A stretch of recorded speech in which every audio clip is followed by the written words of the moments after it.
If you think anything like me, you might be kind of bored of the AR market. Don't get me wrong. I love the AR platform and own several variants chambered in pistol caliber rounds and multiple chambered in rifle caliber rounds as well. The flooding of the AR market over the past several years has effectively incentivized gun makers to come up with unique designs. This is one of them. What we're going to experience today is the UTAS USA UT9M.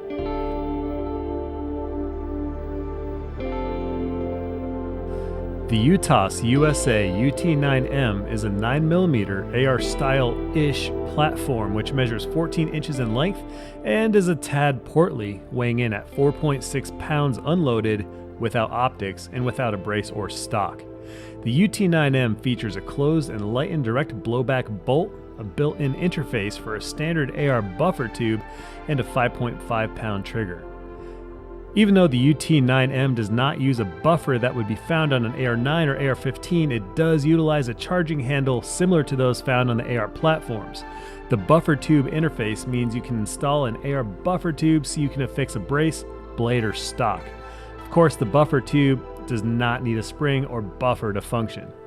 On this particular UT9M, I have attached the Gearhead Works tailhook, a Vortex Venom red dot, and using an assortment of magazines which include Glock Factory mags, Elite Tactical System mags, and of course the UTAS branded magazines. The big question is, how does it perform? Is it reliable? What's the overall feel and impression? Let's dive in and break down the UTAS USA UT9M.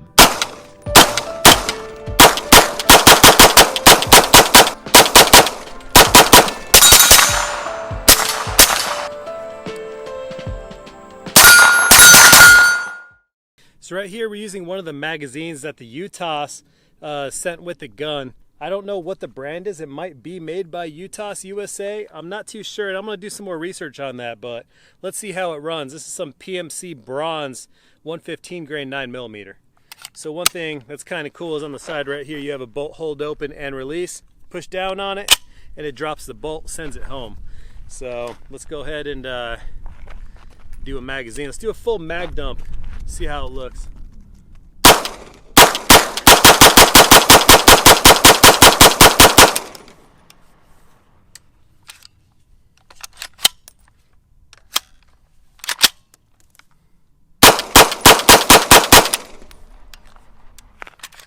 Magazine right here is the ETS.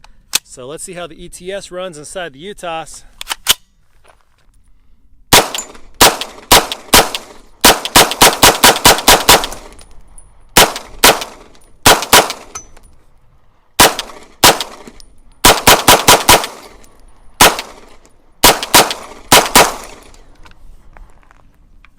That ETS seems to actually work better than the UTAS magazine.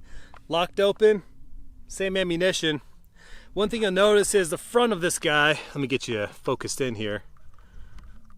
The front of this guy has this crazy break, and it's got some big old slots on the top, and that's it, it's clamped on. You do have a threaded 1/2x28 barrel under these clamps, and we're gonna take this off and put a suppressor on too. But I want you to admire how effective this thing is, an extremely flat shooting gun. All right, let's do another mag. Let's try an actual factory Glock mag and see how that runs. This right here is the Glock 17 mag. This came with my Glock 45. Let's check it out.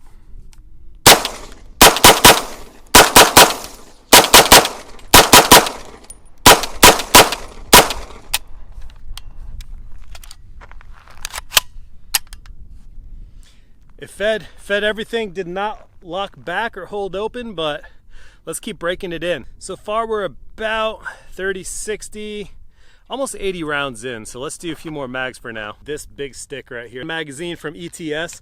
I love using this thing on PCCs, but it seems to be the larger the ammunition feeding device, sometimes the more problems you can have, spring bindings, stuff like that. Let's see how it runs, if it can feed everything. Let's see how many failures it can get too at the same time.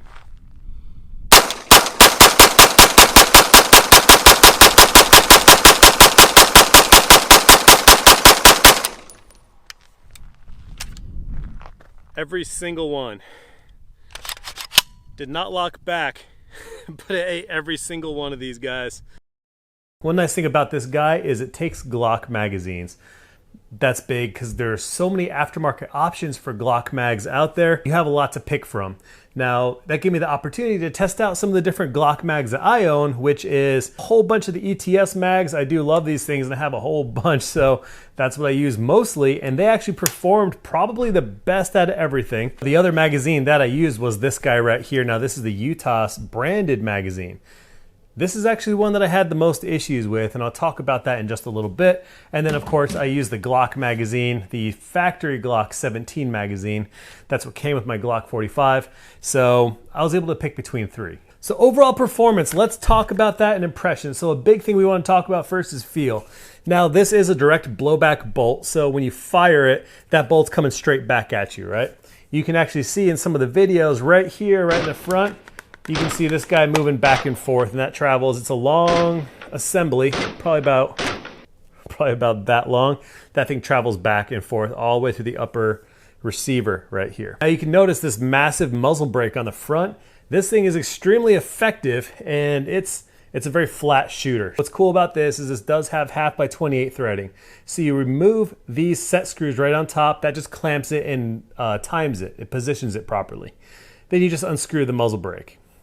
And then you can attach your silencer, suppressor, like I did. So here it is. This is the UTAS USA. This is the UTM9 Mini. But what I did was I took that muzzle brake off and I put on my rugged obsidian suppressor. This is a 45 can. Works just fine with 9mm too. So let's try it out.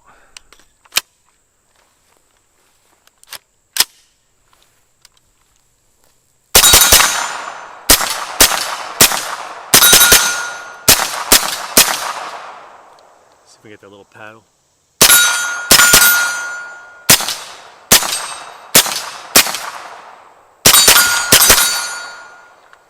Ate the entire magazine, locked back too.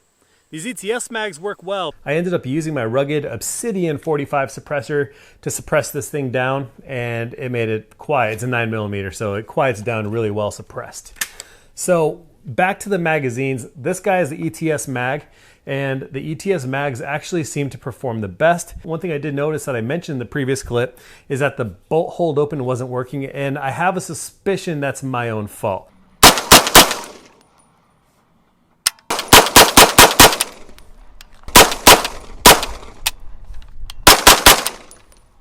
Now let me explain. Right here on the side of the upper receiver, you have your bolt hold open and release right here. So in order to release that bolt, you pull down on it and then it releases the bolt. So the thing is, right where my grip was, is kind of where I'm holding it. So I think subconsciously, I'm pressing my thumb right on top of that bolt release, and that's what's keeping it from locking back. I will say this thing also, I believe, did require a bit of a break-in. I put about 400 rounds through it, which isn't a lot, but it's enough to get a good feel for it, what I like and what I don't like, all that stuff. That 400 rounds, towards the end of it, probably that last 150, 200 rounds or so, it started performing a lot better. Now the ETS mags rarely gave me any issues, and it pretty much ate everything from the ETS mags. I did have a couple failure to ejects with the Glock mag. However, the most failures that I've gotten were with these guys right here. This is the UTAS branded magazine. Basically, once I started getting failures with these guys, I stopped using them for the most part, and I just went to the ETS because I wanted to get the performance out of it. I wanted to really play with it. I'm curious if these run better now that this thing has received somewhat of a break-in, and I will absolutely update you guys on that process, how the break-in went. But overall, it's a fun shooter, especially with this muzzle brake on it. It's effective. It keeps that muzzle down. So the fact it takes Glock mags is awesome. The mag well is nice and snug, but not obnoxiously snug. So you can fit your magazine perfectly inside that mag well. They have a slight little wiggle, you know, as it should. There should be some tolerances there, but it doesn't wobble. It's got a wiggle, not a wobble, which is nice. It's a very firm feeling on the magazine. And again, it's not obnoxious, so the thing will actually just drop out on you when it's empty. Now this right here, this is the Gearhead Works tail hook brace. Now, love this brace. I have this thing also on my Cox Arms USA. Probably my favorite pistol brace out there. It's very rigid, very firm, and it's easy to adjust, all that. Now, here's the thing. The only other issue I had with this guy is when I was firing it with Black Diamond Guns and Gear, For some reason, I could not get this bolt released. The actual bolt release seemed to be kind of locked up. Like it was moving up and down, but it wouldn't drop the bolt. I'm not too sure exactly what happened.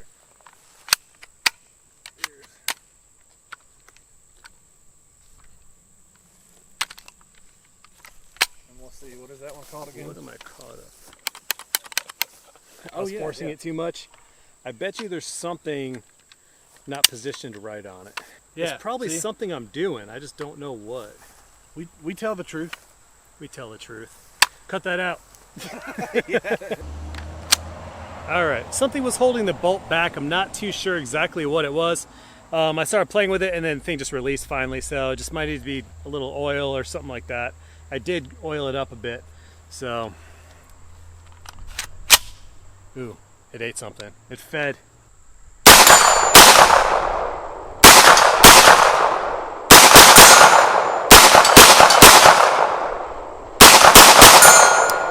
So this muzzle brake is extremely effective, and this thing is actually pretty fun to shoot with it.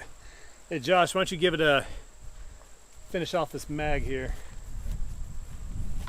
I'm gonna have Josh with Black Diamond Guns and Gear.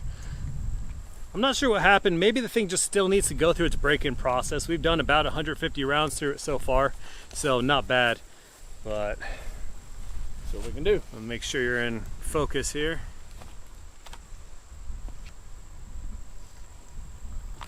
All right, whenever you're ready. All right.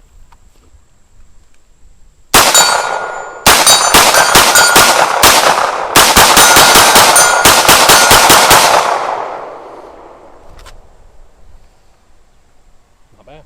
But I gave this thing a crank, just like I yanked it back and released it, then it went home. So I'm not sure what that is. That again was during the break-in period, and I haven't really had that issue since, so we'll have to see how things hold up. It's a very cool feeling gun. One thing you'll notice, thin that profile is right here. It's a very skinny gun. It kind of has like that mini SCAR type look to it. Almost looks like a little mini SCAR. I like the little hand stop that comes with it. I like the muzzle brake, even though it looks funny, it's effective. It's extremely effective.